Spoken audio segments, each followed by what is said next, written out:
Well, with the fuel stop and gallop done, we were finally feeling like we were on our last day of getting this airplane home. It was now just keep following I-40 out to the west, and there's a lot of beautiful scenery in this part of the country.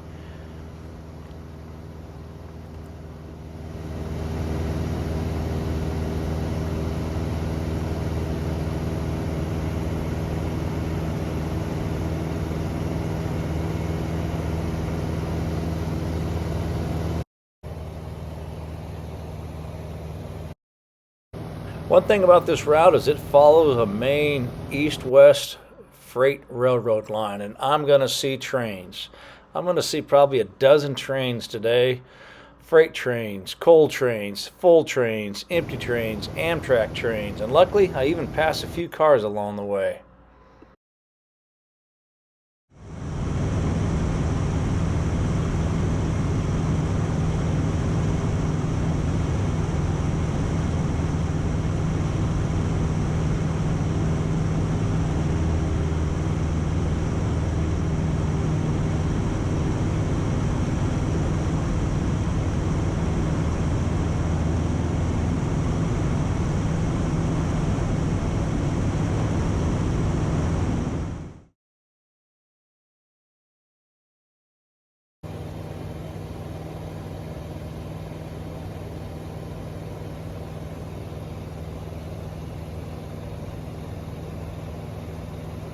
This was a fun little spot here because the highway is right down to my left, so it looks like I'm really close to the ground, and I am to the top of this vertical rock wall to my right, but to my left I've got 500 feet to descend down to the road. It was just cool to see the birds soaring along here and check out some of the vegetation.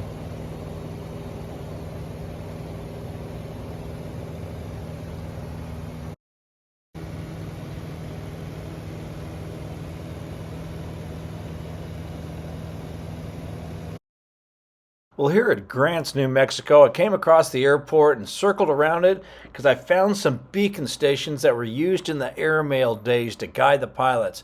I've heard about these, but I've never seen one.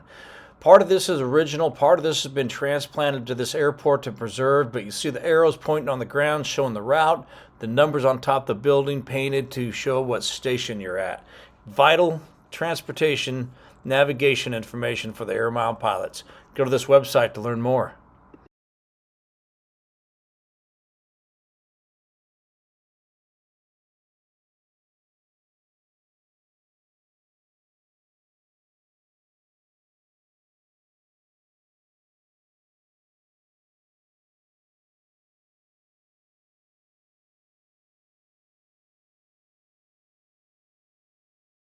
This was an interesting plant. I had no idea what it was. Upon some research, it's actually McKinley paper. They make corrugated cardboard boxes there, of all things.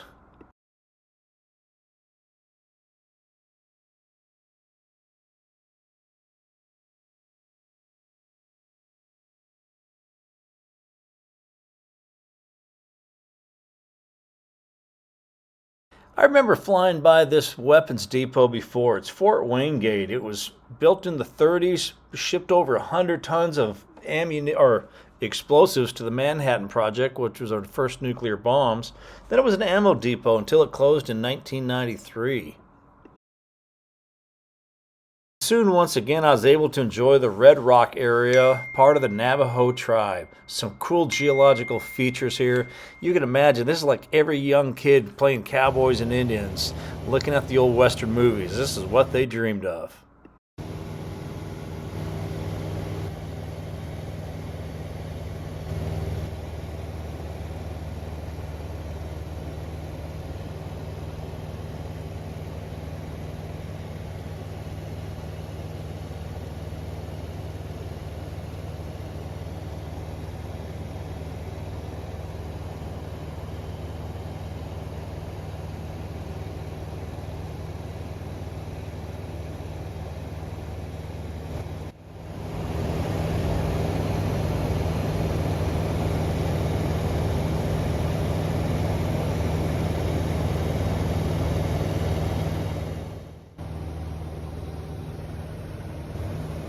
This feature here baffled me because it looked like grain elevators, but man, there was no grain anywhere around this. A little research found out this is Silica Services rail loadout, and they are an industrial silica mine up in northeast Arizona, and obviously they're doing a good business. A lot of trains there, a lot of big bags, small bags, bulk cars.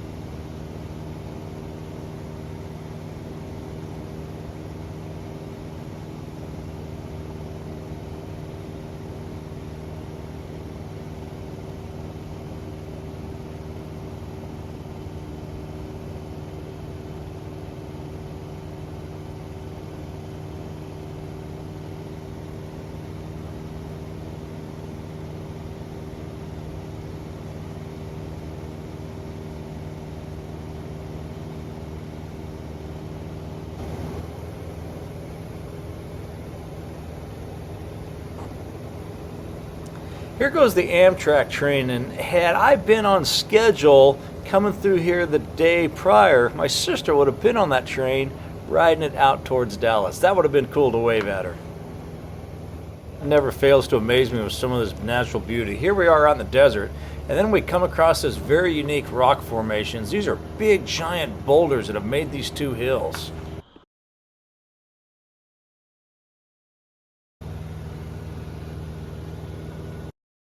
Across this really cool series of canyons. This is down by Snowflake. I don't know exactly what they are or what they're called. If someone knows, leave a comment, but they sure were cool to see. I'm glad I was flying over them, not trying to get around them on a horse or a wagon. They sure made a beautiful backyard though for somebody. Wow, look at that place. Throughout this trip, I've seen old windmills going down, new ones going up. This is a stockpile of massive parts getting ready to go into a new wind farm.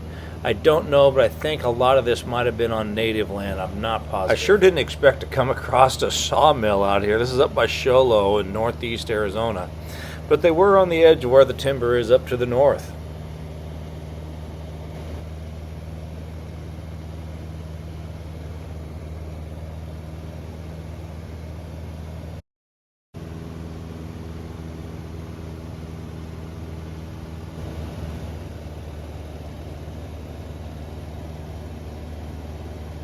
Came across this massive private airstrip, Mogollon, Arizona 82. I can only imagine what the density altitude in the summer would be. Not a place for this cub. Spent the next 20 minutes of slowly trying to nurse every foot of altitude out of this cub to get over the Mogollon Mountains before I dropped into Payson. A lot of wind coming over them, hot, high, and at times I thought I was going to have to turn around to get a little more altitude. Before long, I crested the hill, started the downhill over the highway, enjoyed trading some altitude for some airspeed, and pretty soon there was Payson off the nose.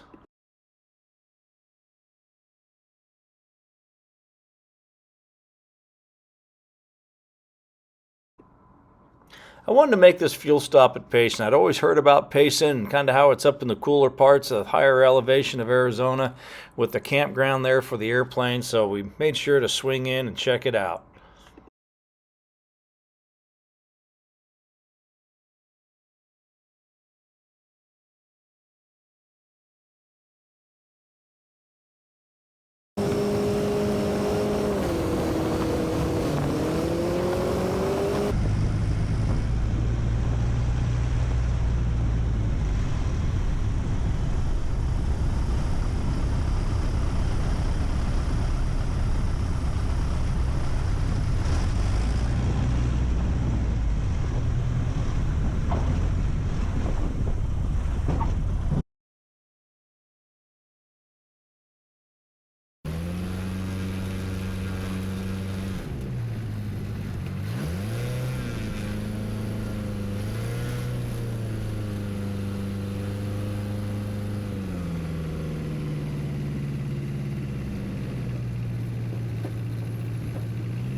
After a quick top off of fuel, a pretty long takeoff roll, and a very slow climb, we got this cub pointed towards the south. We're headed towards Phoenix along I-17. A lot of very slow climbing, some cool terrain, and going to get through it here and then point towards the west, going north of the Phoenix Class Bravo out across the lakes, and it was pretty cool scenery.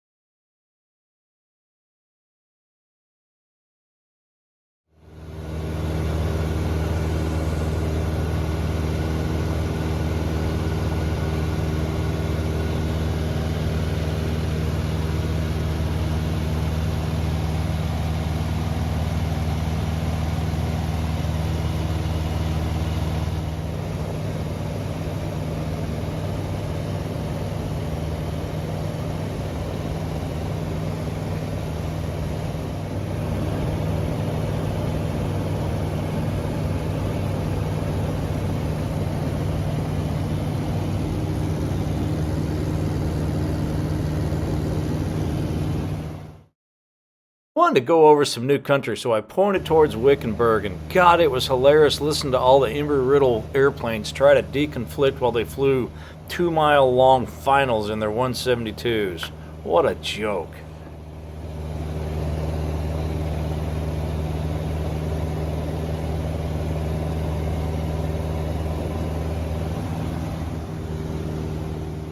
You know anything about the horse world, you know this area, Wickenburg, Arizona, and out west of it is big time horse country.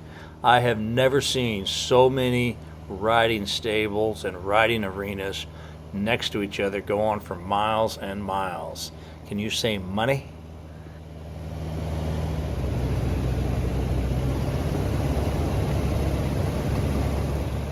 Across some pretty cool farm fields out by Aquila, Arizona. I think this is probably some sort of like leaf lettuce or something, but definitely a contrast to all the browns.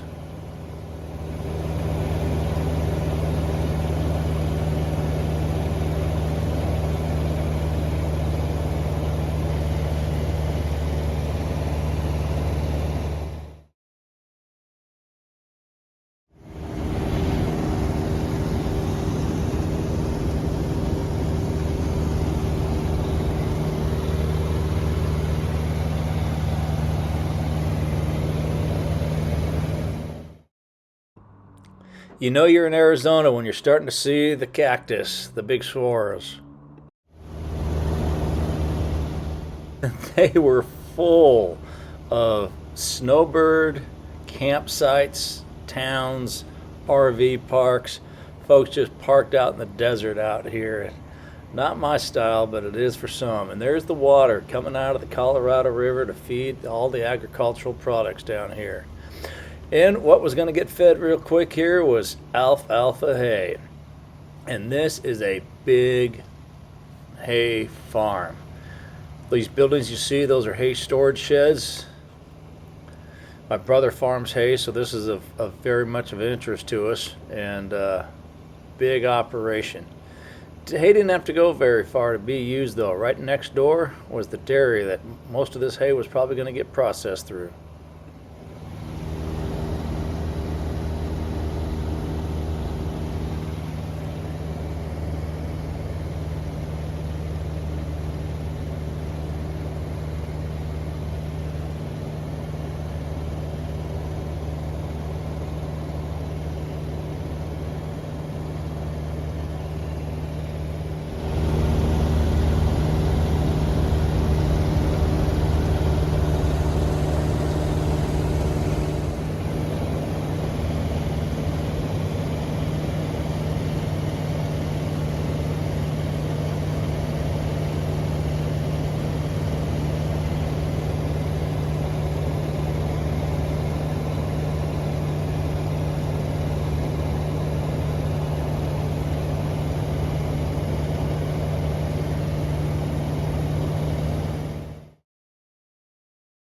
Nothing makes you feel better even when you're flying a slow airplane and see traffic stopped on the freeway. Hopefully it wasn't a bad wreck. It didn't look like it when I finally got to the front. I think it was more due to construction.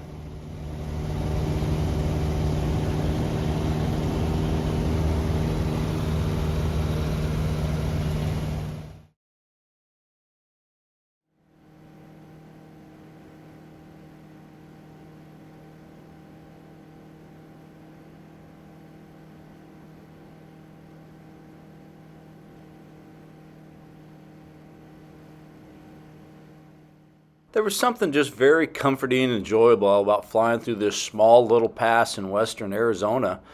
You know, the terrain wasn't too high. There was nothing I had to worry about performance-wise, but I just really enjoyed it. Pretty green vegetation on the hills and a few turns and just seeing everything here.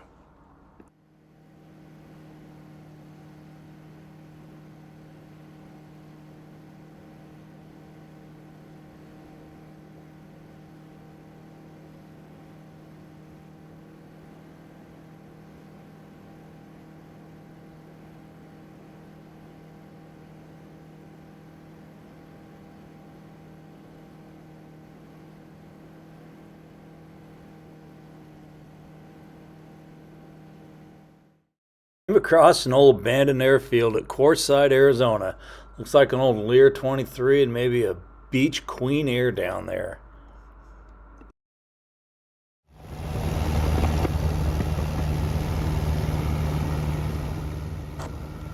Here we got more basically snowbirds just hanging out in the desert. Some just reading books, some probably smoking a little weed, some riding motorcycles or ATVs or UTVs. A little bit of everything. Just give me my space and leave me alone.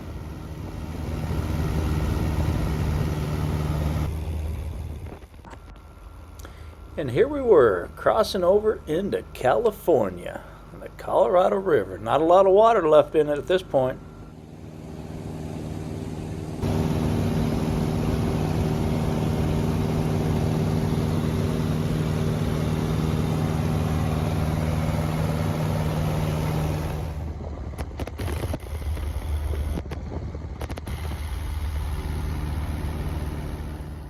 Came across this massive solar farm. I think it's like SCE energy production or something, but this thing was big.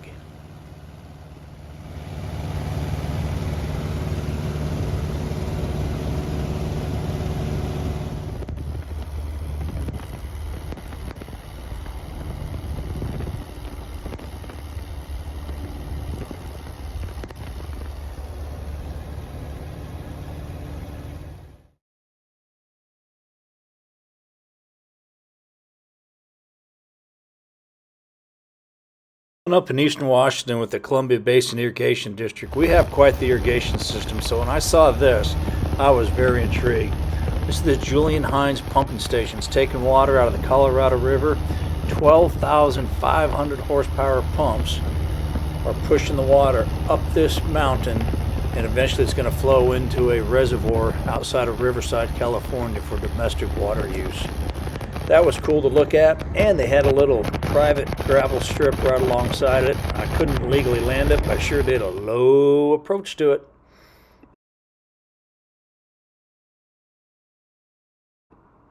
Anyone need some peat fertilizer?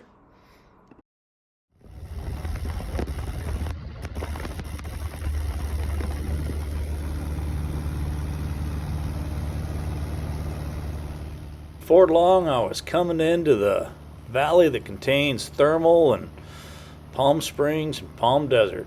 Green golf courses and, well, probably not the smartest use for water in the desert, but artificial lakes for waterfront homes and water ski courses. Some things Californians do never will make sense to the rest of the world, but it was good to almost have this cub home in the hands of its new owner.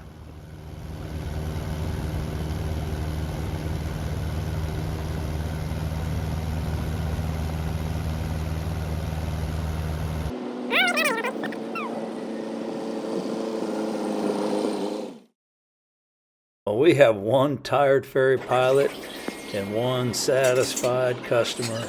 Glad to have the opportunity to be trusted to deliver this classic airplane out to Air California for him. We appreciate it. I hope you enjoy her. She looks good in your hangar. The Baron tucked up underneath her is going to do well.